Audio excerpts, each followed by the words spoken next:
Listen up, people. That's right. It's time to listen to the sparks of bliss in your life. I'm your host and life coach, Caroline de Posada from Miami, Florida. And this podcast is an invitation to join me in upgrading our mindset, wellness, and relationships so that together we create a life that unlocks our bliss. Join me each week as we explore practical strategies, inspiring stories, and the moments of clarity, or as we like to call them, los momenticos, that make the world a little more magical. Consider this your weekly dose of wisdom in your pocket. Are you ready? Let's do this. Hey, listeners, welcome to episode number 17 of Bliss'n Up. Today, my heart is super full, and I want to share with you so many things. Specifically, I want to empower you today to remember that you can change your life if you know your life needs a change. You can step into a new identity no matter what identity you have assumed in the past. And you can create a life that is aligned and integrated with what brings you bliss. I feel so inspired today. And it's interesting because I have spent my entire life studying human behavior. I feel like that was what I was brought on this earth to do. It's like I've been studying it. I pay attention to the way people navigate their journeys, the choices they make, the habits they implement, the paths they take. I pay attention to their triumphs and their failures and how they manage all of it. I pay attention to when people live what I consider extraordinary lives or when they bloom in ordinary lives. I pay attention to all of it. And what I have learned is that there are lessons in every story. There's so much magic and so much meaning. And when you just pay attention to what human behavior is teaching you, it's really teaching you how to live your best life. And every story is a representation. It's a manifestation of what you can implement in your own life. And also what you can avoid implementing in your life because you have learned from someone else's example.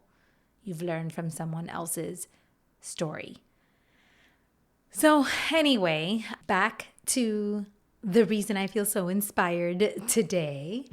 Today I was very excited because my son was returning from a sleepaway retreat that he did with his high school. They have this 5-day retreat that they do every year for all of the high school students to kickstart the year. And it's supposed to be a very special thing. So today he was returning and I went to the school to wait for his bus to arrive and pick him up. And all was well. I was chit-chatting with parents, waiting for him to come in. And all of a sudden, the bus pulled in. And I was struck out of nowhere with this overwhelming emotion. My eyes got a little watery, and I got that feeling in the pit of my stomach that I identify as bliss. And I was like, why am I feeling like this powerful emotion? And it wasn't because he was returning or because I missed him so much. It wasn't that. I realized it was because this thing that we had been waiting for had happened, and because he was on that bus. You see, not too long ago, just a few months ago, my son was at a different school, living a very different life. And we were sitting one evening as a family, chit-chatting about school and about life and about everything. And I asked a question that I thought was a rhetorical question. I said, but you're happy in your school, right, buddy? You never would want to leave your school. And I said that rhetorically because both my husband and I assumed that my son was living his best life and was exactly where he wanted to be, and all was well in the world. But the answer that we received in response was not aligned with our assumption. My son looked at us and actually said, actually, no, I'm not happy at that school. I would love to go to my brother's school. And this, I have to explain this to you. Like, this caught us completely off guard. We had no idea that he was unhappy where he was.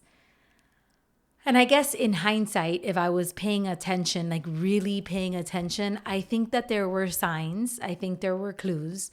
But I was so involved in daily life that I missed those clues, if I'm being honest. But anyway, that conversation led to more conversations, and we started asking a lot of questions like, why aren't you happy? And, what's going on and what's wrong with the school and all this kind of stuff. And what we learned from my son was that my son had chosen a path when he was very young, and that path had led him to where he was today, right? Which had been a very successful path. He had discovered a love for acting when he was very young. He ended up in a magnet program that led to him being picked up by a talent agency. He became a professional actor.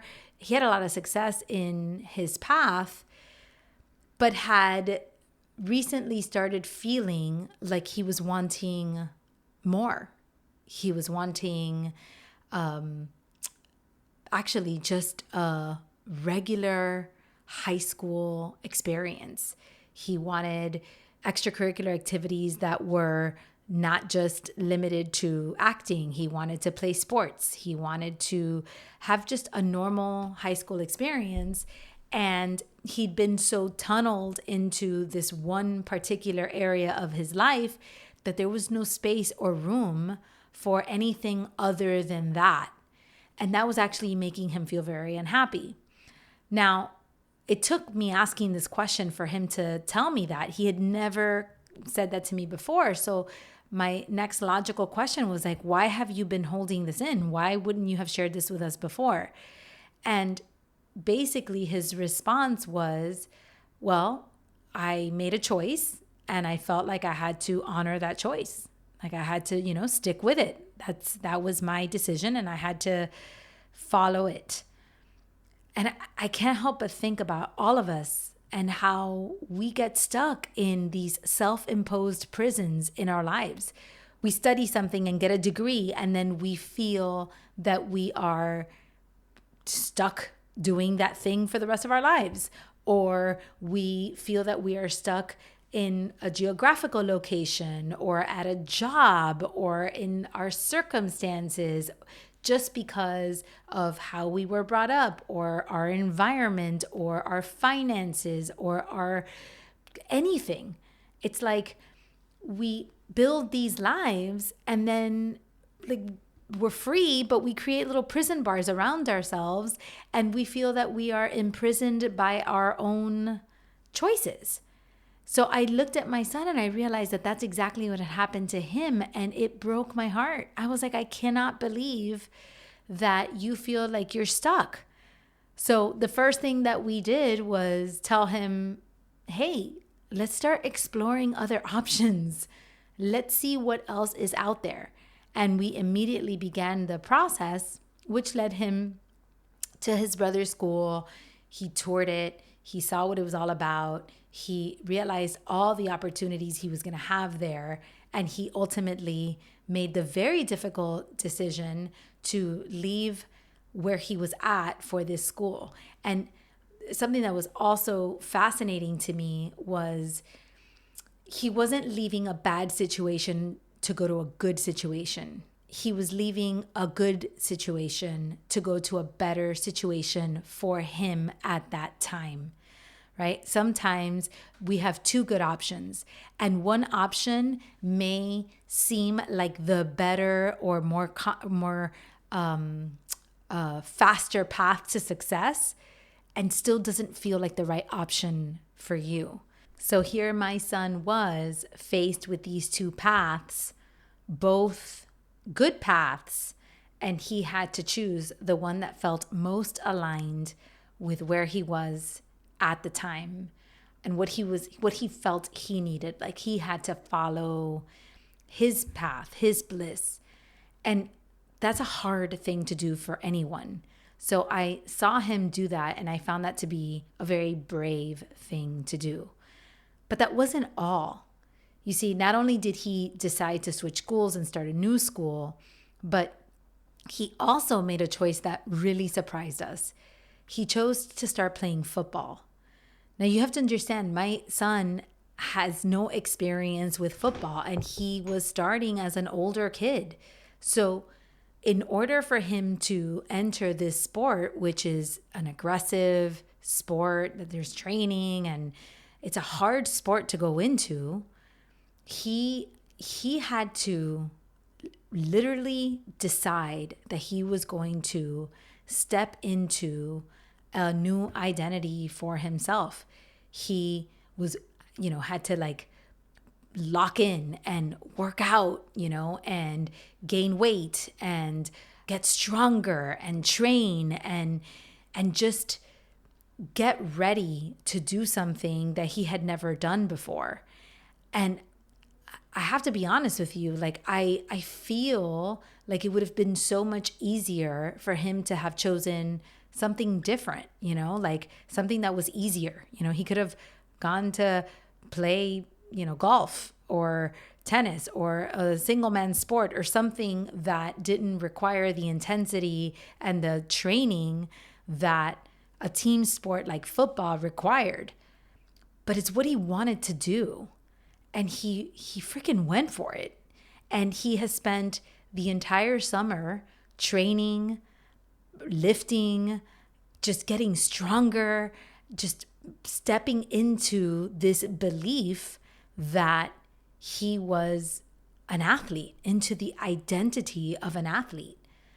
So today, when I saw him getting off the bus, I realized this was a kid who had made these courageous and brave moves to change the direction of his life. And he was literally living the dream of that decision. Like it had become a reality. He was just getting back from this magical, meaningful kickstart to what is going to be the next 3 years of his life. And I was just overwhelmed by that. The day that we dropped him off at school to go on this retreat, we were getting in the car and my husband said, watching Orly has made me feel like life is a bus. You're on this bus, and if you feel like you're on the wrong bus, you just need to get off at the next exit. And a lot of people will just stay on the bus because they already paid the fare, or because they had, chosen their destination to where they were going, or because they felt like they don't have a choice. And Orly got off the bus. He just was like, I'm getting on another bus because this bus isn't aligned with the life that I want, and I'm going to get on another bus. And I just think that that's incredible, and it's inspirational. And I know he's my kid, so it's like, I'm like he would say, I'm glazing my kid. But in reality, we can all learn a little bit from that, like from that, from being brave, from being courageous, from getting off at the exit when you realize you're on the wrong bus. So today, I'm feeling all the feels. I'm so proud of him. I'm proud of us, honestly, for supporting him in that change and allowing him to do life his own way. Sometimes when you see that your kid has a gift or a talent or something in some area, and you just want to see him thrive in that area, or you see him excelling and you're like, oh, he has so much potential. What you think is his dream becomes your dream. And all of a sudden you want this dream more than he does. And I'm proud of us for not falling into that trap with the path he was on, with feeling like, oh, he's got this talent and he's got this gift and therefore he has to pursue it. And instead saying, do you, whatever serves you, so long as you're willing to work for it, so long as you're willing to have grit and courage and bravery, we've got your back. And luckily, he found a place where he could do both. He could do fine arts and he could play sports and have a more diverse high school experience. So he's not going to have to give it up completely. But at one point, he thought he was going to have to, and he was willing to. He was willing to walk away from this thing that was good, that he loved, for a life that felt more aligned for him. And as is most things in life, we think that things have to be all or nothing. And I think he got a little stuck in that all or nothing mentality at first. And he had to go there. He had to go there because he had to figure out how bad he wanted this other reality. And as most things in life, it's not all or nothing. You don't have to give up everything to change your identity. You don't have to just do a radical change. You have to just make some decisions. You've got to step into some new roles. You have to adopt new habits. You have to set some new boundaries, and you have to find your way. You don't have to go all or nothing. And that also makes me think a lot about us as adults, because you may be hearing this and thinking, wow, that's great, but how easy for him. He's just a kid. It's easy. He doesn't have any real commitments. He can just walk away and start something new. You may be thinking, I don't have that luxury. I have bills to pay, or I have kids to raise, or I have, this life that I have to support, and I have a responsibility to that life. I can't just change my identity. And the truth is that you may have some limitations in your life, or you may have some permanent situations or circumstances in your life that you are responsible for, but the feeling is the same. He thought his responsibilities were permanent too, and they weren't. And chances are you may believe that some of the responsibilities you're bearing are permanent, when in reality, they're not essential. They're not essential to the life you want to lead. They're not essential to the responsibilities that you bear. They're not as essential as you think they are. And sometimes you have to go into a little bit of, what am I willing to give up for my existence and my identity and my reality to be aligned with my bliss, with my passions, with my dreams and desires, with what's in my heart. So really, this isn't about abandoning anyone or anything, rather getting into alignment and making the hard choices and having the courage and the resilience and the bravery to decide that you can change your story and you can start a new chapter. And that's a very powerful thing. And chances are that when it's all said and done, you'll probably have a beautiful balance of what got you here and what's getting you there. You'll have the tools in your toolbox that have been training you all along for something bigger, and you will be stepping into an improved, elevated, happier version of yourself.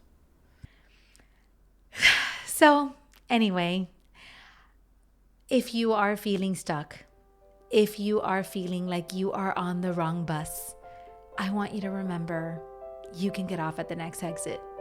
You can change your path. You can realign. you can decide that you're going to do something differently.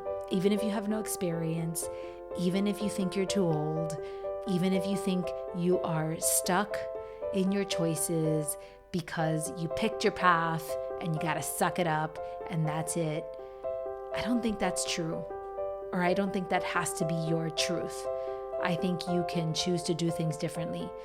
Maybe it'll be a little hard. Maybe it'll cause you to be detoured and kind of be the beginner instead of being the expert. Maybe it'll cause you to make less money, or it'll cause you to make mistakes and make a fool out of yourself and be embarrassed and start over and look like an amateur. Maybe it'll do all the things. But you know what? I want to say that it's going to be worth it, because you are following your path. And when you follow your path, you follow your bliss. And that's everything. So I hope this has inspired you. I'm going to let you go now so that I can go spend time with my kid and enjoy and hear the stories of his amazing week. That's it. See you next week.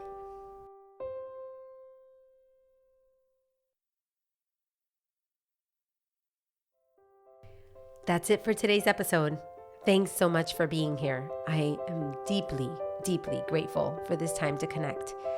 Now, if you are feeling called to dig deeper and really work on elevating your mindset, your wellness, and your relationships, and you're looking for a life coach to work with you one-on-one and really help you just retrain your brain, define success on your own terms, and just live healthier, happier, and more meaningful life, well, I invite you to schedule a consult with me. Let's have a conversation and see if working together is in our future. You can find the link to calendar of consult right there in my show notes, but you can also connect with me on my website, carolinedeposada.com, or send me a DM on Instagram at Caroline de Posada. I'm so excited to connect with you a little further. Now, as far as this podcast goes, I would so appreciate if you could leave a review wherever you listen to podcasts. Those reviews help us so much. And like my friend always says, the project is big and you're a part of it. So thank you for helping me spread good in this world.